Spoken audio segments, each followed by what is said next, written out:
I knew something was wrong the moment I saw my name missing from the front table at my son's wedding. The ballroom was everything I remembered. Soft golden lights hanging from crystal chandeliers, polished marble floors reflecting rows of white roses, and a string quartet playing just loud enough to fill the silence between conversations. But somehow, standing there in my navy silk dress, I felt completely out of place, like I had walked into someone else's celebration by mistake. I arrived 30 minutes early, the way I always do, out of habit more than necessity, wanting a quiet moment before everything began, wanting to take it all in, to see my son on the most important day of his life. But as I stepped inside, no one greeted me. No one even looked up, and for a moment I thought perhaps I had come in through the wrong entrance. I scanned the room slowly, my eyes searching for something familiar, something that would anchor me, but all I found were strangers laughing, sipping champagne, adjusting cufflinks, fixing dresses,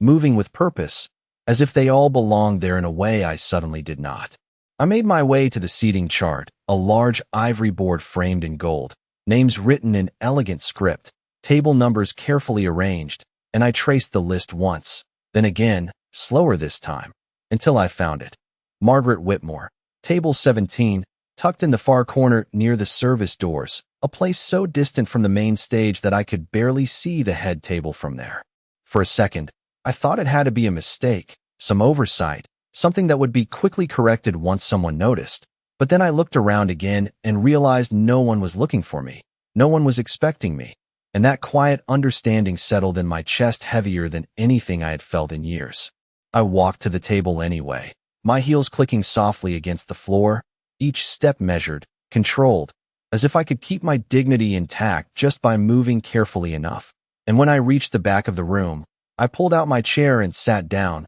smoothing my dress as I did, my hands steady even though something inside me had already begun to shift. From where I sat, I could see the entire room, but no one could really see me, and I suppose that was the point. Guests passed by without a glance. Servers moved in and out through the doors beside me, carrying trays of champagne flutes and plated appetizers, their conversations blending into a low hum that never quite reached me. And I sat there quietly, watching it all unfold, wondering how it was possible to feel so invisible in a room filled with people who had known my family for decades. A woman at the next table leaned over at one point, offering a polite smile, and asked, "How do you know the couple?" And I returned her smile just as gently before answering, "I'm Daniel's mother." And the way her expression flickered, just for a second, told me everything I needed to know. I didn't correct her when she quickly nodded and turned away, didn't call attention to the mistake that wasn't really a mistake at all,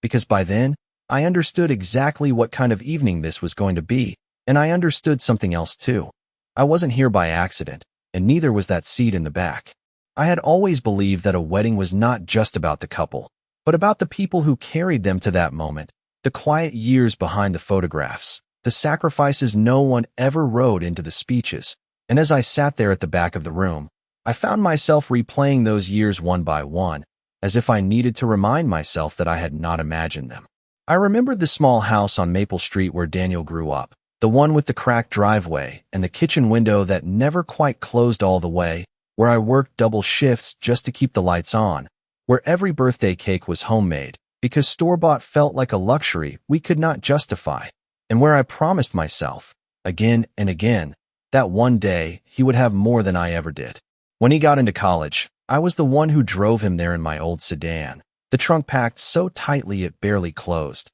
And I can still hear his voice telling me not to worry about the tuition, telling me he would figure it out. But I had already figured it out for him, quietly taking on extra work, cutting back on everything else, because that is what mothers do when no one is watching. Years later, when he called to tell me he had met Chloe, I remember the way his voice changed, lighter somehow, full of something hopeful, and I welcomed her into our lives without hesitation, setting an extra place at the table, listening more than I spoke, trying to make space for the future he was building. When they got engaged, I offered to help without being asked, not because I wanted recognition, but because I wanted the day to be everything they dreamed it would be. And I remember sitting at my kitchen table with a stack of brochures, comparing venues, making phone calls, writing checks, all the small invisible tasks that turn plans into something real. I visited this very ballroom months before today, standing in the center of the empty space while a coordinator explained lighting options and seating arrangements,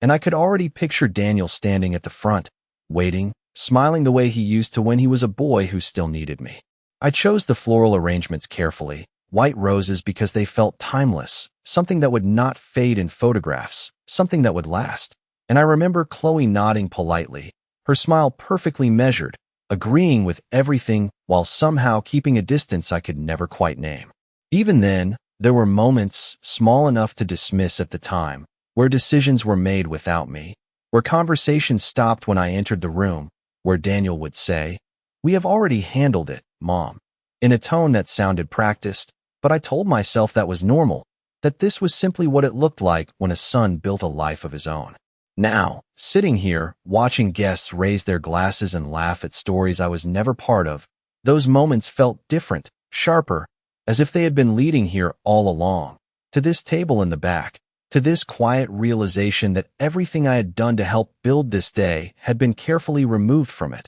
leaving no trace behind except the memory I carried alone. I watched the room move forward without me, as if time itself had decided I was no longer part of it. And there was something almost surreal about the way everything continued so perfectly, so seamlessly, while I sat there unnoticed, the music swelling slightly as guests began to take their seats, the soft clinking of glasses echoing through the space, and I realized that not once had anyone come to check on me. Not once had anyone asked if I needed anything, not even Daniel. I saw him eventually, standing near the front with a group of groomsmen, adjusting his tie, laughing at something someone said, and for a brief moment, I allowed myself to simply look at him the way a mother does, not at the man he had become, but at the boy he used to be, the one who would run to me after school, the one who once told me I was the most important person in his life, and I wondered when that version of him had quietly disappeared. He glanced in my direction once, just a passing look, the kind you give a stranger across a crowded room, and our eyes met for no more than a second before he looked away, as if acknowledging me would require something he was no longer willing to give. Chloe moved through the room with practiced ease, greeting guests, smiling for photographs, her hand resting lightly on Daniel's arm whenever she passed by him. And I noticed how naturally she positioned herself at the center of everything, how effortlessly she controlled the flow of the evening without ever raising her voice. And it became clear that nothing happening tonight was accidental, not the seating, not the introductions, not even the absence of mine. A coordinator walked past my table, checking place settings, adjusting napkins, making sure everything aligned with the schedule, and when her eyes met mine, there was a flicker of recognition that she quickly masked with professionalism, offering a polite nod before continuing on, and that small moment stayed with me longer than it should have, because it felt like a crack in something carefully constructed. At the next table, a group of guests began discussing the couple, sharing stories about how they met, how perfect they seemed together, how beautiful the ceremony was going to be, and I listened quietly, noting how my name never entered the conversation, how my presence had been so thoroughly erased that even in a room filled with people celebrating my son, I had become irrelevant. A server approached and placed a glass of water in front of me, his movements efficient, almost mechanical, and he hesitated for just a fraction of a second before saying, "Ma'am, if you need anything, just let me know." And there was something in his tone, respectful but cautious, as if he sensed something he could not quite place, and I simply nodded, thanking him softly, because there was nothing I needed that could be brought on a tray. The lights dimmed slightly, signaling the next part of the evening, and a hush began to settle over the room as attention shifted toward the front, toward the stage, toward the place where I should have been seated, and I remained where I was, still, composed, watching as the distance between me and my own life became something physical, something measurable, something that could not be ignored, and in that quiet, suspended moment, I understood that this was not just about a seat or a name or a table in the back. It was about being deliberately placed where I could be seen by no one and remembered by even fewer. And the realization did not break me the way it might have once. It simply settled into place, calm and certain, like a truth that had finally stopped asking to be questioned. The music shifted into something softer as the ceremony began,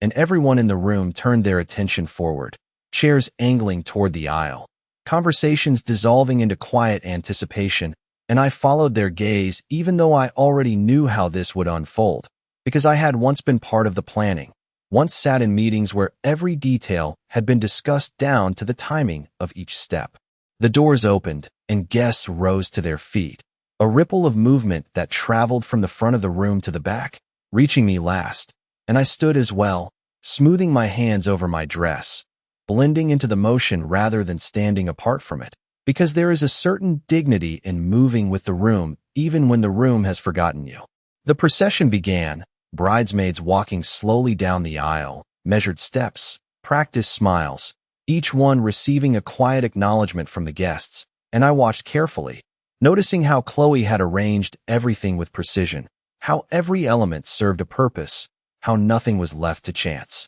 When Daniel finally appeared at the front, standing beneath the arch of white roses, I felt a familiar tightening in my chest, not sharp, not overwhelming, but steady, like a memory that refuses to fade, and for a moment, I allowed myself to simply be his mother again, to see past the distance, past the silence, to the child I had raised. But that moment passed quickly when the officiant began speaking and the focus shifted entirely to the couple, as if the past had no place in the present being created before us. I listened as the officiant welcomed everyone, his voice warm and confident, thanking guests for being part of such a meaningful day. And then he began to speak about family, about support, about the people who had shaped Daniel and Chloe into who they were, and I found myself waiting, not with expectation, but with a quiet curiosity, wondering if my name would surface even once in that carefully chosen speech. It did not. Instead, there were references to shared dreams, to new beginnings,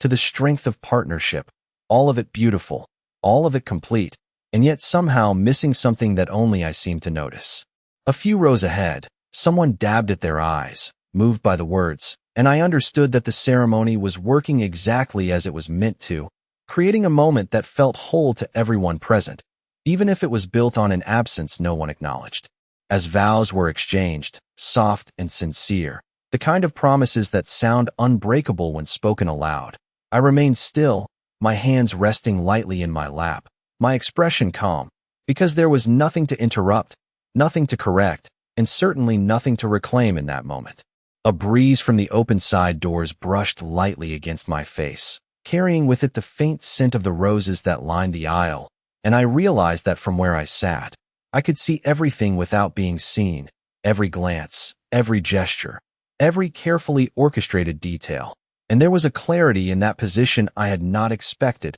a perspective that revealed not just what was happening, but how deliberately it had been shaped. When the officiant finally pronounced them married, the room filled with applause, a warm, rising sound that wrapped around the couple at the front, and I joined in as well, my hands coming together in quiet rhythm, because despite everything, this was still my son's moment, and I would not take that from him, even if he had already taken something from me. And as the applause faded and the music swelled once more, I remained seated, composed, aware that the evening was moving toward its next chapter, and that whatever came next would not be accidental, not for them, and certainly not for me. As the ceremony ended and guests began to rise from their seats, the room shifted again, transitioning seamlessly into celebration, as if nothing before had carried any weight beyond the moment itself. And I remained seated for a few seconds longer than everyone else, not because I could not stand, but because I wanted to observe what happened when people believed I was no longer worth noticing.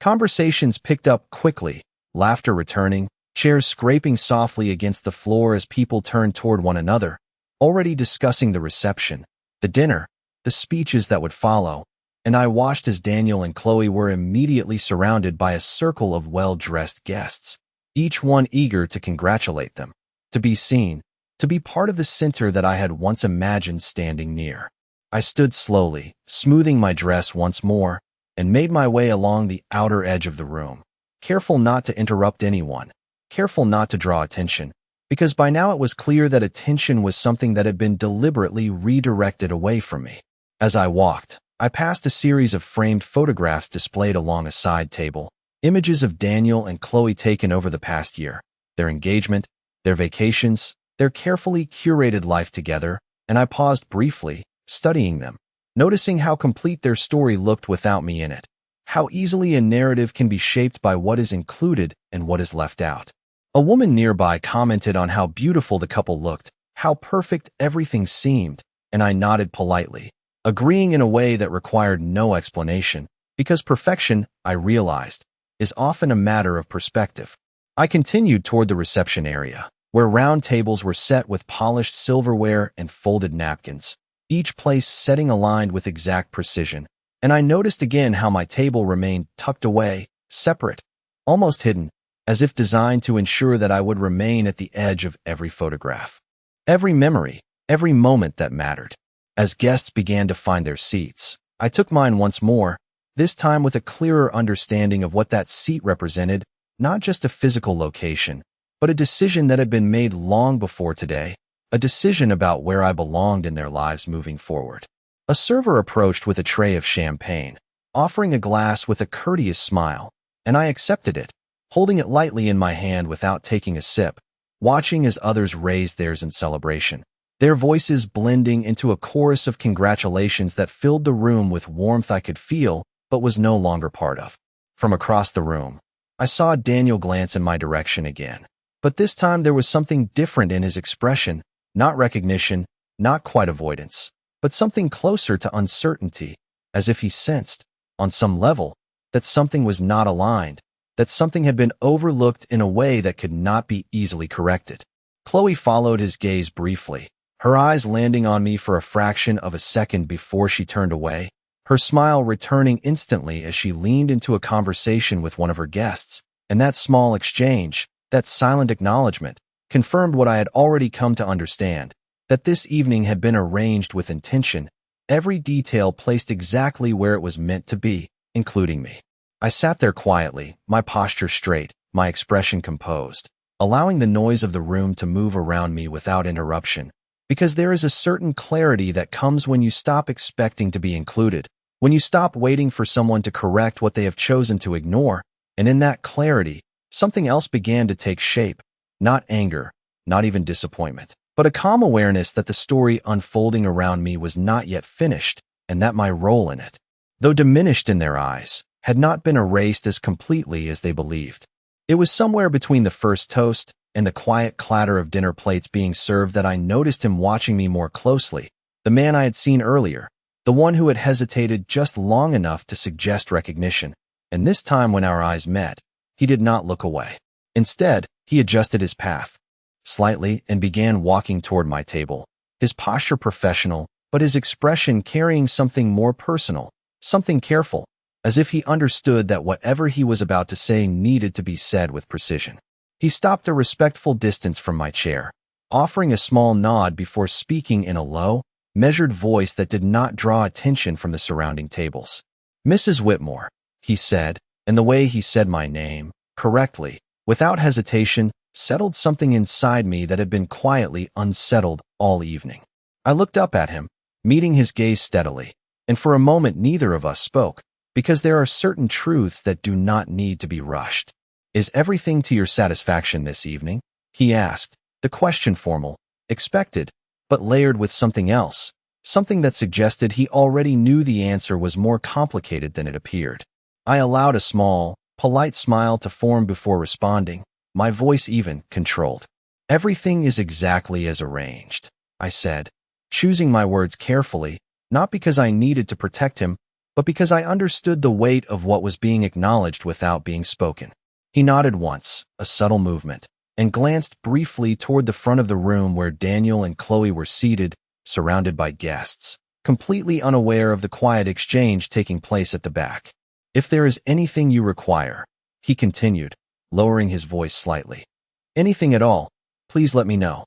There was a pause, just long enough for the meaning beneath his words to surface, and then he added, almost imperceptibly, "We are here to ensure your standards are met." That was when it became clear, not in a sudden revelation, but in a calm, steady realization that settled into place without resistance, that while I had been positioned at the edge of this event, I had not been removed from its foundation. I inclined my head slightly, acknowledging what he had chosen not to say outright, and replied, "I appreciate that," before returning my attention to the room as if nothing unusual had occurred. He stepped back then, resuming his role, blending once again into the flow of service and coordination. But something had shifted, something small and precise, like the first movement in a larger sequence. I sat there with my hands folded lightly in my lap, the untouched glass of champagne still resting beside me, and I watched as the evening continued, speeches beginning,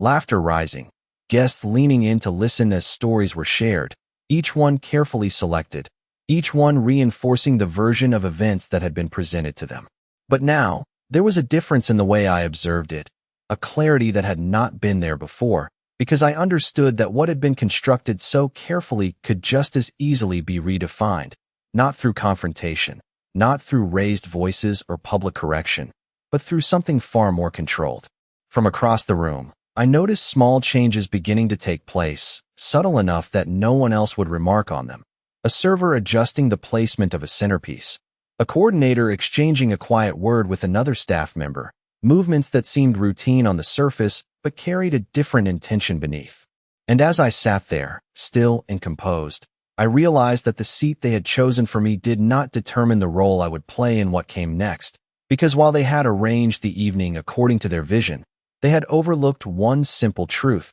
that some structures are not defined by where you sit, but by who built them in the first place. By the time the first round of speeches began, the room had settled into a rhythm that felt almost rehearsed, each moment flowing neatly into the next, and I remained exactly where I was, not shifting, not signaling anything beyond quiet attentiveness, because there is a certain advantage in allowing others to believe the story they have created is complete. Daniel's best man stood first, raising his glass, delivering a speech filled with familiar anecdotes, stories from college, laughter from shared memories that did not include me, and I listened the same way I had all evening, without interruption, without reaction, letting the words pass through the space without needing to hold on to them. The guests responded exactly as expected, laughter rising and falling at the appropriate moments, applause following each carefully timed pause, and it struck me how easily a narrative can be accepted when it is presented with enough confidence.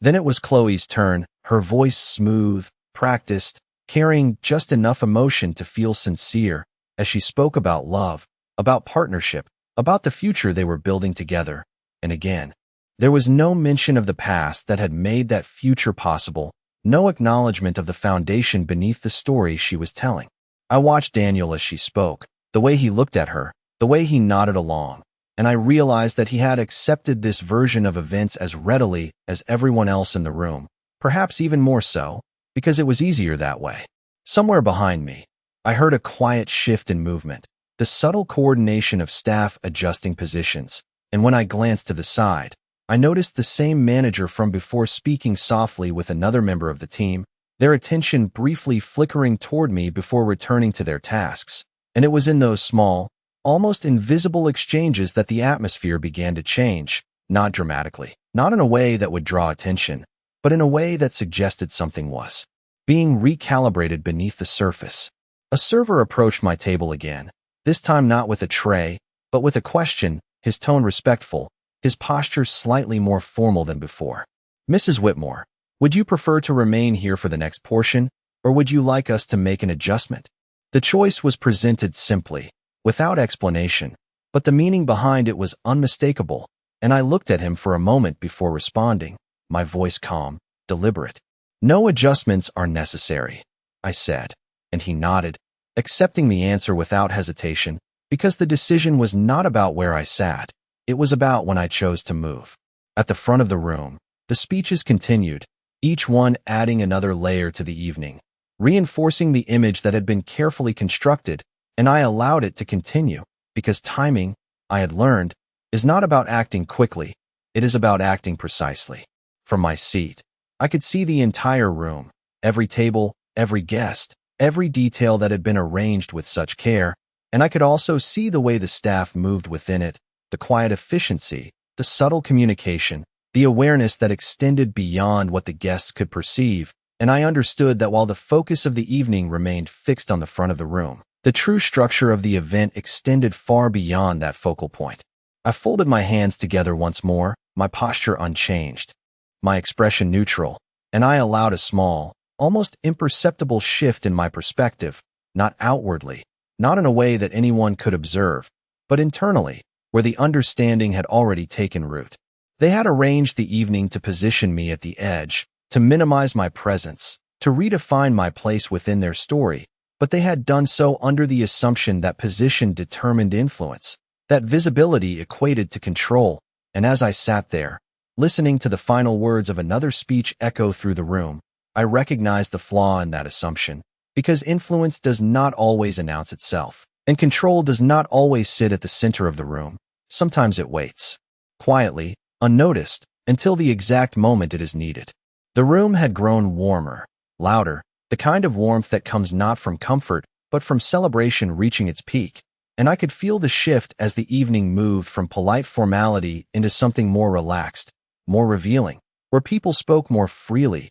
laughed a little louder, and paid less attention to the details that had once seemed so carefully controlled. It was in that shift that I noticed how easily people settled into their assumptions, how quickly they accepted the version of reality placed in front of them, and how rarely anyone questioned what they had not been shown. At the front of the room, Daniel and Chloe stood close together as guests approached one by one, offering congratulations, sharing stories, posing for photographs that would later define this day, and I watched as each interaction reinforced the same narrative, the same carefully curated image that had no space for anything outside of it. I remained where I was, my presence still quiet, still unclaimed, but no longer uncertain, because by now, uncertainty had been replaced with something far steadier, something that did not need to be expressed to exist. A soft movement near the entrance caught my attention, and I saw the manager again, this time speaking with two members of the staff, their posture more attentive than before, their focus sharper, and though their words did not reach me, their intent did, carried in the way they glanced toward me and then toward the front, as if aligning 2 points that had previously been kept apart. A moment later, one of the coordinators approached the head table, leaning in slightly to speak to Chloe, her tone polite, discreet, but enough to draw a brief flicker of confusion across Chloe's face, a pause so small most would not notice, but I did. Daniel turned as well, his expression shifting as he listened, and though he quickly nodded, dismissing whatever had been said, there was a subtle tension now where there had been none before, a slight disruption in the seamless flow they had maintained all evening. I did not move, did not signal, did not react, because the moment was not yet complete, and I understood that what was unfolding did not require my presence at the center to take effect. Around me, guests continued their conversations, unaware of the small adjustments being made beneath the surface,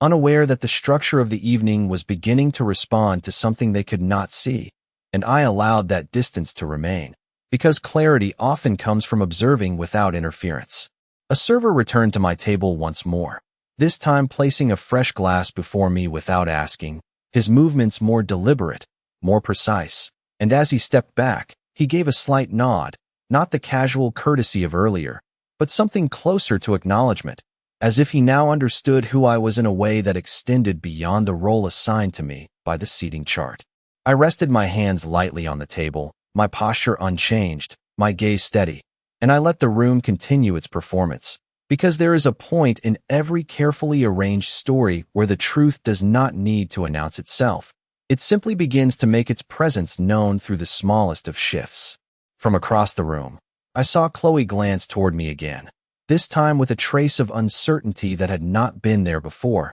and Daniel followed her gaze, his eyes lingering just a moment longer than earlier, as if something just out of reach had begun to surface in his thoughts. I held that moment without reacting, without offering anything that might clarify or resolve it, because understanding, when it comes, is far more powerful when it is not handed to you directly. The music softened, signaling another transition, another phase of the evening, and I knew, with a calm certainty that required no confirmation, that the space between where I sat and where they stood was no longer as fixed as they believed, because what they had overlooked was not my presence, but my position, and that position had never depended on where they chose to place my chair. It happened quietly, without announcement, without interruption, the kind of shift that only becomes visible once it has already begun, and I noticed it first in the way the music paused, just for a fraction of a second longer than expected, before transitioning into the next piece,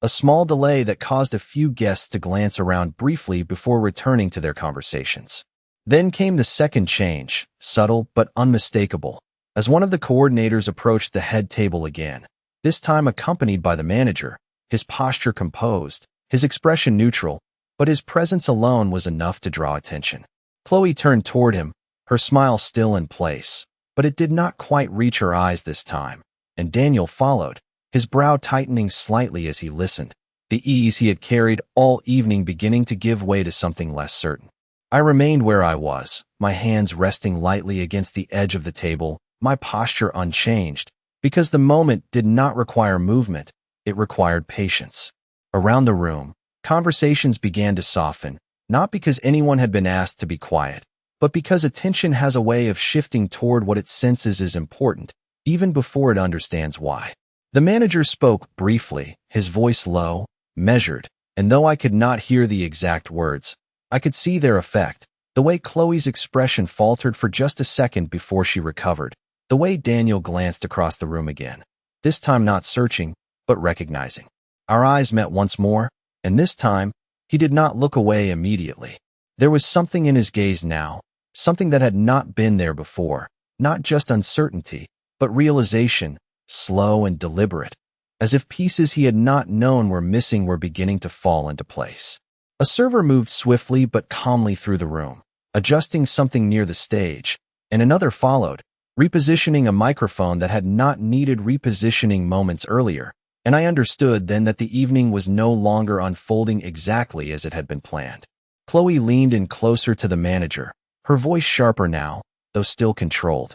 her hand resting on the table as if grounding herself, and Daniel stood slightly straighter, his attention divided between her and the room, between the narrative they had built and the one that was beginning to surface. I did not rise, did not signal, did not interrupt, because there is a difference between taking control and revealing it, and I had no need to do both at once. The guests watched with polite curiosity, sensing the shift without fully understanding it, their conversations pausing just long enough to acknowledge that something had changed, even if they could not yet name it. From my seat, I could see everything clearly, the distance that had once separated me from the center of the room now feeling less like a barrier and more like a vantage point, a place from which every detail could be observed without distraction. The manager stepped back after a moment, offering a slight nod, not to Chloe or Daniel, but in my direction, subtle enough that only I would notice, and I returned the gesture just as quietly,